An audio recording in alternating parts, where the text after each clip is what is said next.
ফারুক ভাইয়ের সাথে সব কিছুই ভালো ছিল, শেষের দিকে যে গ্যাপটা আমাদের মধ্যে ক্রিয়েট হয়েছে বা বাকিদের মধ্যে, এটা আমার মনে হয় ওনার এই ডিকটেটরশিপ ক্যারেক্টারটা, যেটা উনি নিজে সিদ্ধান্ত নিয়ে কারোর সাথে ডিসকাস না করে এক্সিকিউট করে দিতেন। আমি একটু স্পেসিফিক জানতে চাই, আপনি 3টা ডিপার্টমেন্টে ছিলেন সেই সময়, জি। একটু ডিপার্টমেন্টগুলোর নাম বলবেন। ফাইন্যান্স ডিপার্টমেন্ট, ফাইন্যান্স, লজিস্টিক্স আর গেম ডেভেলপমেন্ট। আপনার কোনো কাজে তিনি নিজে থেকে আপনার সাথে কমিউনিকেট না করে করে ফেলেছেন এরকম? বিপিএল এ করেছে, বিপিএল আমি গভর্নিং কাউন্সিলে ছিলাম, আমি মেম্বার ছিলাম।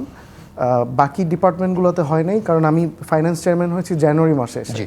এর আগে সিগনেটারি হিসাবে আপনার ডিপার্টমেন্টটা দেখতে হতো, বাট ফাইন্যান্স চেয়ারম্যান যতক্ষণ পর্যন্ত ডিক্লেয়ার না হয়, অফিসিয়াল না হয়, তো যে ডিপার্টমেন্টের চেয়ারম্যান নেই ওই ডিপার্টমেন্টের দায়িত্ব অলরেডি অটোমেটিক্যালি প্রেসিডেন্টের কাছে চলে যায়।